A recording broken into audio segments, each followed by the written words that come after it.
I'll just speak loud, okay? Oh, there it goes. I'll just speak loud.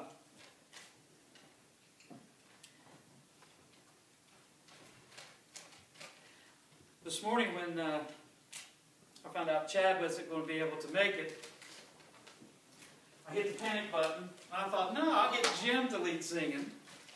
Then found out Jim's not going to be here, so I started practicing in the room back there, and I chose the songs that I felt like I knew.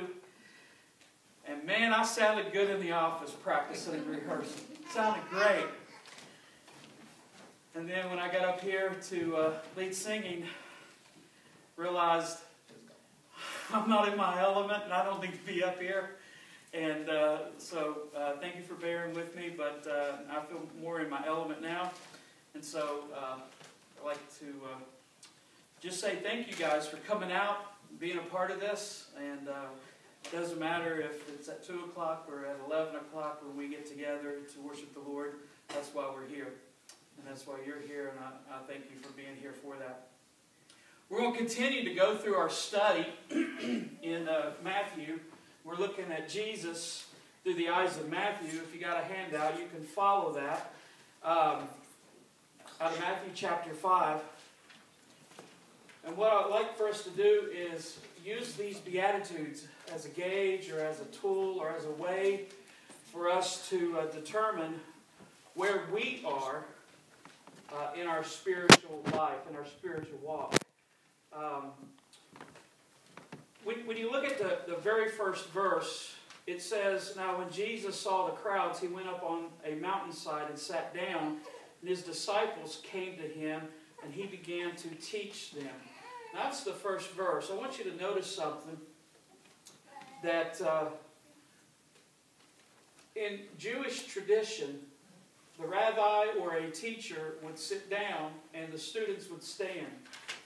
So to be in keeping with this, I'm going to ask you all to stand the whole time while I preach, and I'm going to sit down.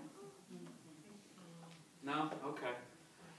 But I want you to know something. Who is he talking to here? He's talking to the disciples. He's not talking to the crowd. Okay? He's talking to the disciples. He's not talking to the crowd. That's who he's talking to. What's going on? Oh, okay. Turn a good ear to it next time. Okay. So he begins to teach the disciples. Why is he not teaching the multitude that had come out to hear him? Why is he just teaching the disciples? Here's why he's teaching the disciples. Are you ready? Because this message that we're going to look at in these first 11, 12 verses is not for everybody. Okay, I want you to understand this. The messages, the things that he's going to say in Matthew's Gospel for the next 12 verses, 11 verses, is not for everybody. It's not for the multitude. It's not for the crowd. It is for those who have committed their life to Jesus.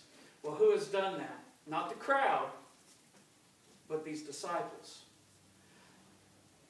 So as we get here this morning, I want us to understand the same thing, that this is a message that's not for everybody, but it is for those of you who are here, and it's for me. And so, verse 3 says, he said, "Blessed are the poor in spirit, for theirs is the kingdom of heaven. Blessed are those who mourn, for they shall be comforted. Blessed are the meek, for they will inherit the earth. Blessed are those who hunger and thirst for righteousness, for they will be filled. Blessed are the merciful, for they will be shown mercy.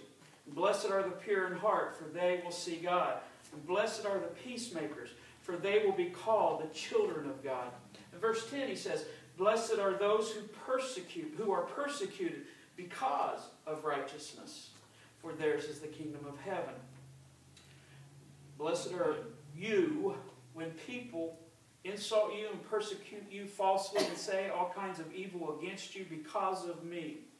Rejoice and be glad, because great is your reward in heaven, For in the same way they persecuted the prophets who were before you.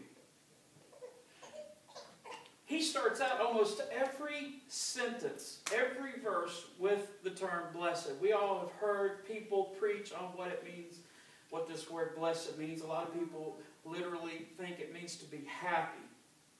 And there is a part of this that says happy. In other words, happy are the poor in spirit, and happy are those who mourn, and happy are the meek, and happy are the peacemakers. And there's truth to that. But it's deeper than that. The author of blessings, okay, is God. And how is God going to make you happy? How is God going to bless you? By doing certain things. A lot of people don't really like this, but God's favor upon His people has always been with obedience. It's always been conditional. God's salvation, not His love, God's salvation, His protection. All of these things have always been conditional. It's not unconditional. Is His love unconditional? Sure. But that doesn't mean you're saved. Okay? There's a condition to being saved. There's a condition with these things. To be happy, the condition is to look at these and figure out what are they for. How do they apply to our lives? I want to show us 3 tools to understand and apply the Beatitudes. The first one is the way or a tool for discernment. I'm not a bird watcher. I never have been. I know what very few birds are. I know I can identify a hummingbird or a starling or certain kinds of birds, but I've never been one to go out into the woods and take binoculars and try to spot all these different kinds of birds. But I did watch a movie about bird watchers one time, and something about that got me thinking was one of the guys who was a bird watcher, Steve Martin, said about bird watching, he said this: each bird has a distinct marking, and that's how you can tell what kind of a bird it is or what kind of species it is. It has a distinct marking, okay? And so as I thought about that, I thought this is the same way for Christians. People can look at you and know if you are a Christian or not. They can hear you say, I'm a Christian, but can they look at your life and your markings, so to speak, and determine if you are a Christian? So birds have certain markings, and true Christians have distinct markings. And these characteristics are found here in Matthew's Gospel. Something Satan is good at. Are you hearing me? Something Satan is very good at is to convince people who think they're right with God when actually they're not. Satan is very good at convincing people you're right with God when you're actually not right with God. One of the scariest phrases in the Bible was from Jesus. And Jesus says there's going to be people that's going to stand before God on Judgment Day. You're going to stand before Him, and He's going to say, depart from me. I don't know you. In other words, depart from me. You don't have the markings. I don't recognize you. Why doesn't... And they're going to say, but Lord, why don't you recognize us? Well, we've cast out demons in your name, and we've done all of these things in your name, and we've preached in your name, and we led singing in your name. We've went, all of these things. They're going to say, we did all of these things in your name. And still Jesus is going to say, I don't know you. I don't know you. I don't know who you are. It's not that He has amnesia. It's the fact that He doesn't recognize us for who we are. Walking with Christ. And why is that? Because Satan has convinced a lot of people that they're right with God when they're not right with God. How do you know if you're right with God? I really believe that some key passages is found right here in these few verses of Matthew chapter 5. Jesus describes how a person is blessed. Now, when you go through this, ask yourself this question: is Jesus describing me? When you go through these, just ask yourself this question: is Jesus describing me? Am I blessed? If we apply these principles, we will cut through all of the shallowness and cheap talk of being a Christian. We'll cut through all of that. And we will see if we are the genuine article or if we're fake. So we have a look at the first thing that we talked about was it's a tool for discernment. Number two is a way for progress. A way for progress. Let's look at the first three acts of progress. They're different from the last bit of areas that Jesus talks about. The first three deal with our relationship with God. Even more so, it deals with our relationship with ourselves in relationship to God. First of all, he says, poor in spirit. Second thing he says, mourn over sin. Letter C, he says, meek. And meek is not to be defiant. So those first three deal with ourselves in our relationship to God, but then we come down to the next set, and when you figure out, yeah, I am poor in spirit, yes, I have mourned over my sin, yes, I am meek, then you have this hunger and thirst for righteousness. You show mercy to people.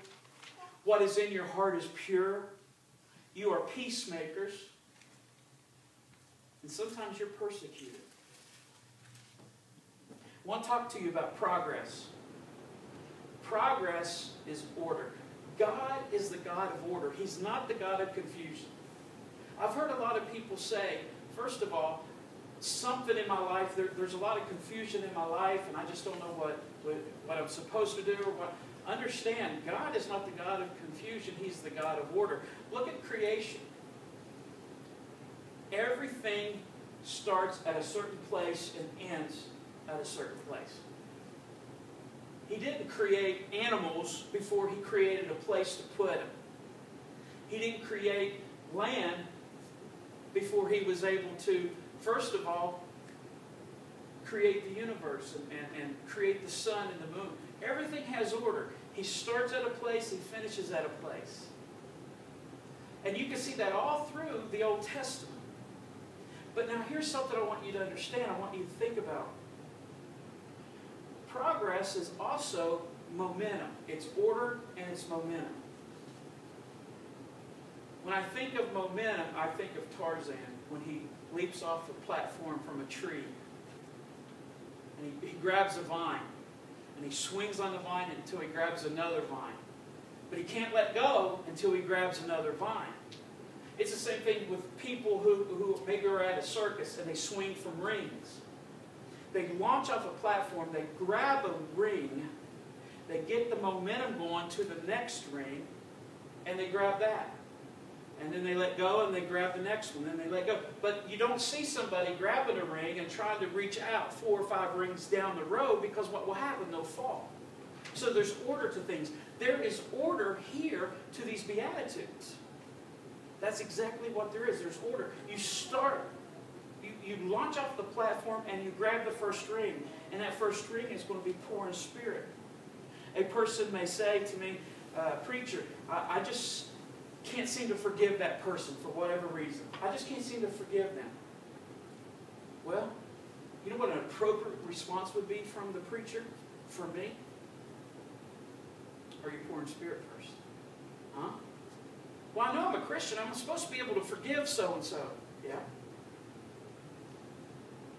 But you can't get to forgiving somebody until you first deal with some other things in your life.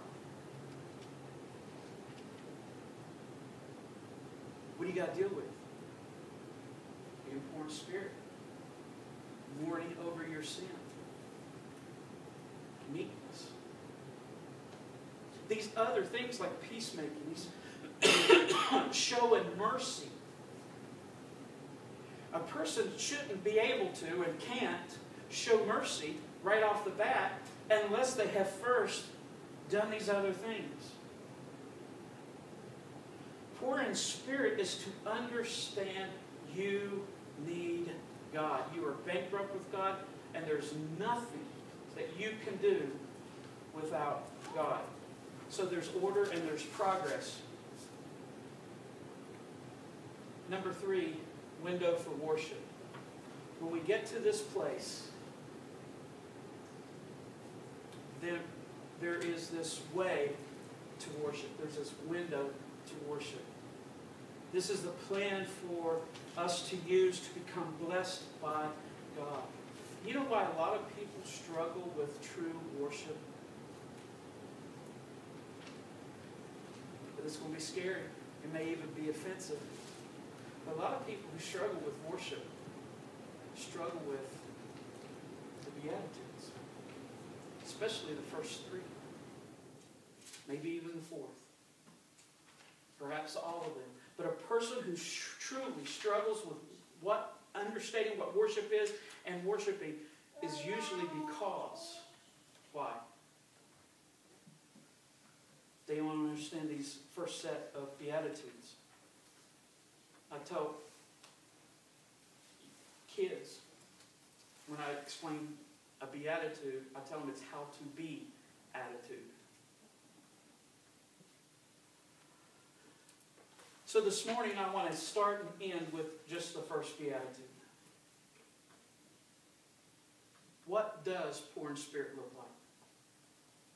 What does that look like in real life? If you were to sit and try to identify and look at somebody and say they are poor in spirit, and I know they're poor in spirit, what would that person look like? And then I want you to ask your question, was that me or is that me now? First of all, being poor in spirit is not sabotaging yourself. It's not like you go for a job interview and you think the job interview went pretty well, but then you tell the person who's looking to hire, say, you know what, I tell you what, I believe there's somebody that'd be better for this job. Go ahead and hire them instead of me. It's not sabotaging you that way in order to be poor in spirit. Being poor in spirit is simply seeing yourself before God. And when you see yourself before God, you realize just how much you need God. In other words, you understand you have nothing to offer God. Do you know what scares me? People who believe that they have everything to offer God. But not even the silver-tongued prophet, and that would be Isaiah. The one who men would look at and say, and this was called of Isaiah, that he was a silver-tongued prophet. In other words, he was gifted with speaking. I can't remember the guy's name, but at the Gettysburg Address, there were 2 main speakers. This one guy, and his name slipped my mind, he got up and he was supposed to be this great orator. And he spoke for over 2 hours at the Gettysburg Address, and he had people he had them at the edges of their seat. And Abraham Lincoln gets up and he gives a 7-minute speech on the back of an envelope. 77 years ago. Who remembers the other guy's speech? Why? Because I think someone like Abraham Lincoln understood he has nothing to give in that way of standing before God. Isaiah realized this. Listen to this passage. You can turn to it if you want, but listen to this. This is Isaiah chapter 6, verses 1 through 5. In the year that King Uzziah died, I saw the Lord high and exalted, and he was seated on a throne. Now, how has he seen God? He sees him high, he sees him exalted, lifted up on his throne. And then it says the train of his robe filled the temple. That's pretty massive. If just the train of his robe filled the temple. Above him were seraphim, and each with 6 wings. 2 with wings they covered their faces. 2 they covered their feet, and with 2 they were flying, and they were calling to one another. Holy, holy, holy is the Lord God Almighty.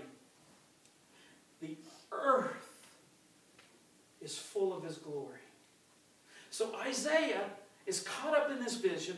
He sees God. He's exalted. He's high above everyone else. He's seated on his throne. Here is these incredible creatures that we have never seen before. And they're flying around. And they're calling out to God. Holy, holy, holy is the Lord God Almighty. The earth is full of His glory. At the sound of their voices, the doorpost and threshold shook. And the temple was filled with smoke. Now here's where Isaiah becomes poor in spirit. Woe is me, I cried. I am ruined.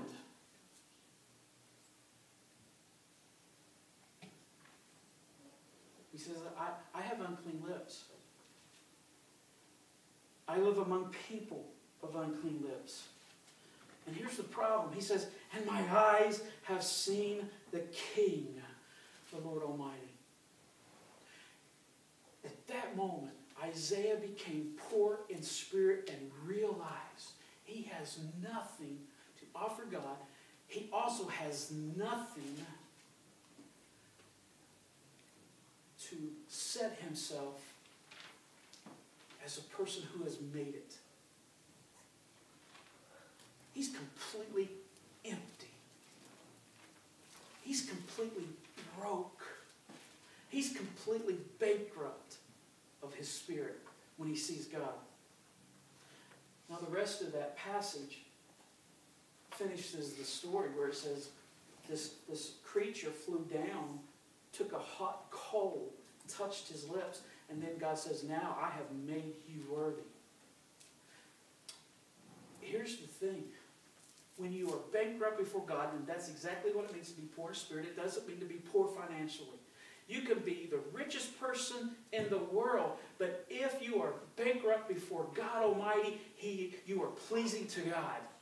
You could be the poorest person that has ever lived, but if you are not bankrupt before God, you can be the most displeasing person. So it's not a financial status. It is a heart status. It is a spirit status. It is a status that says, I need God. And what is scary and what is sad is I know too many people,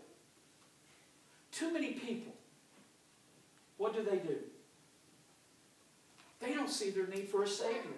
They don't see their need for a God. They don't see their need for salvation.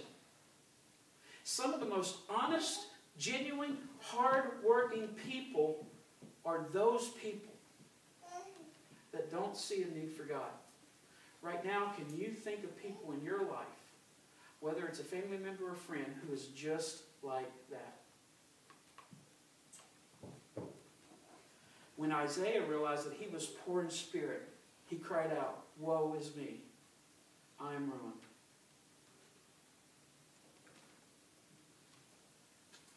ruined. He was made right before God.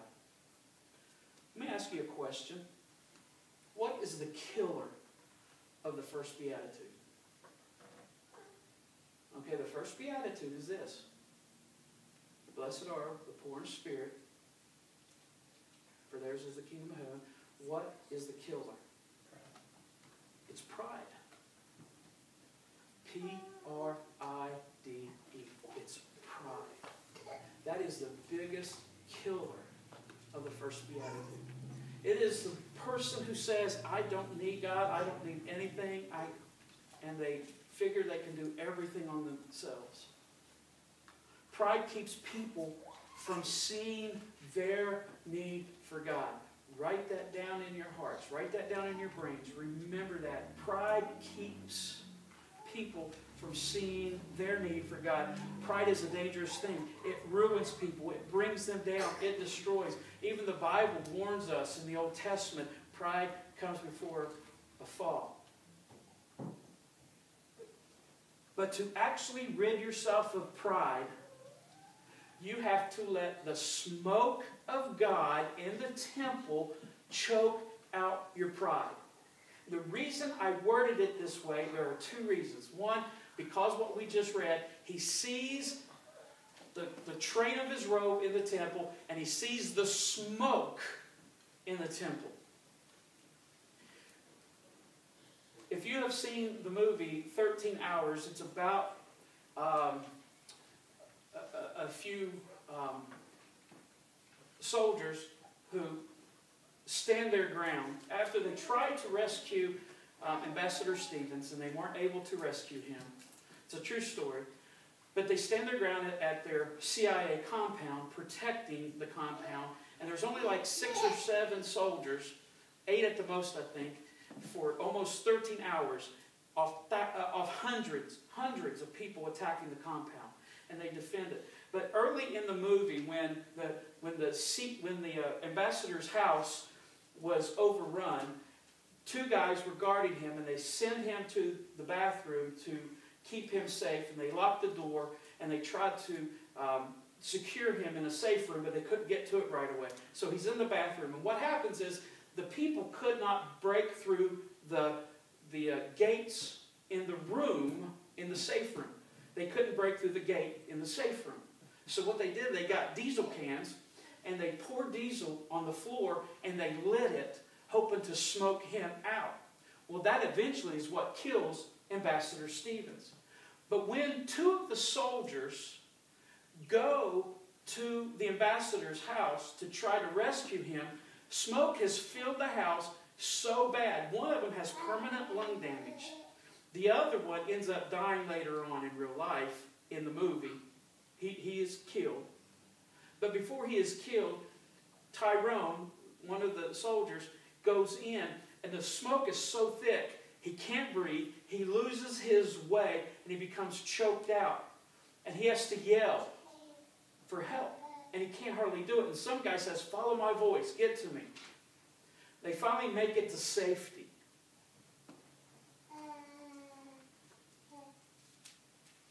If you are a person who is full of pride, you need to enter the temple of God filled with smoke and let that choke you out. So that when you emerge from the smoke, you are no longer filled with pride. But then you are broken in your spirit. And you've got to understand me. Poor in spirit is like being broken in your spirit. And that's when you say, God, a lot of us need choked out. Not just with our pride, but with certain sins that are besetting to us.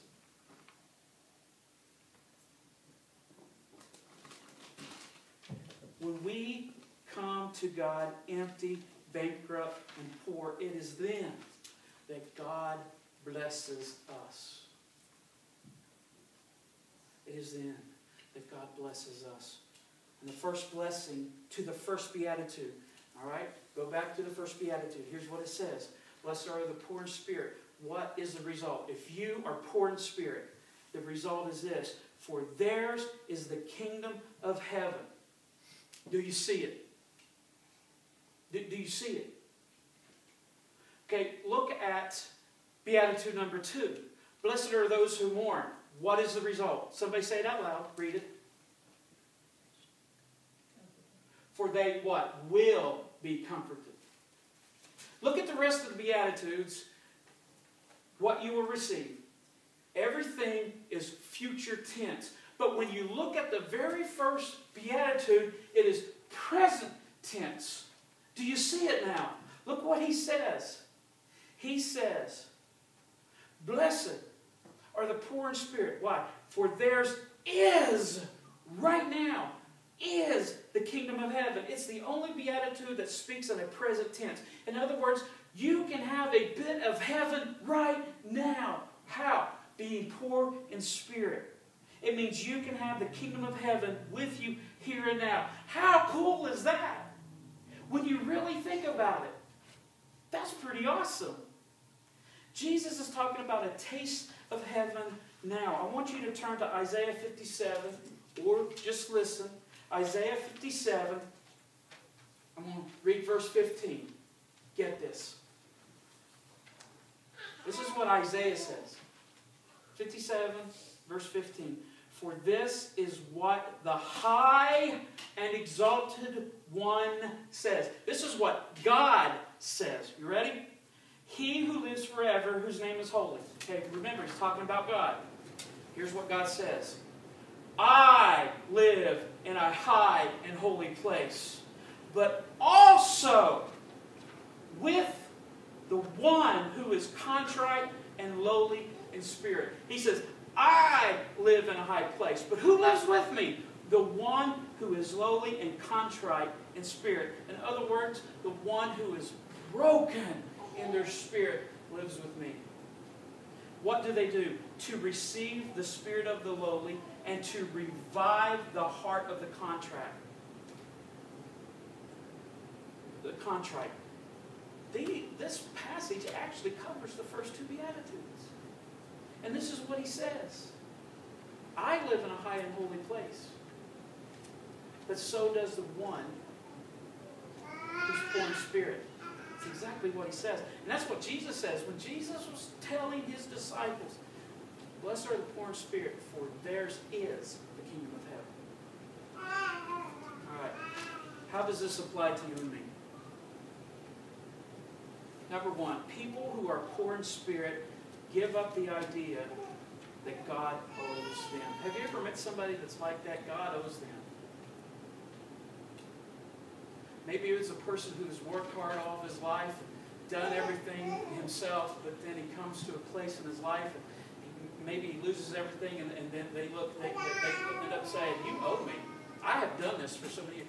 Maybe it's a Sunday school teacher or somebody that's been at church and never skipped a Sunday, and they've worked hard and they have volunteered. Maybe it was for the right reasons, maybe it's for the wrong reasons, but they come to a place in their life and things aren't working out or they're not being fulfilled spiritually, and all of a sudden they say, God, I've done this for you all of these years. You owe me.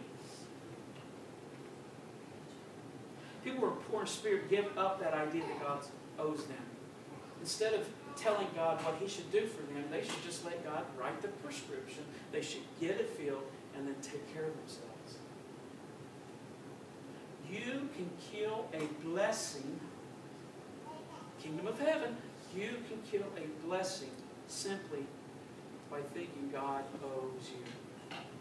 Number two, people who are poor in spirit are not afraid to ask of God. People who are poor in spirit aren't afraid to say, God, not you owe me, but God, help.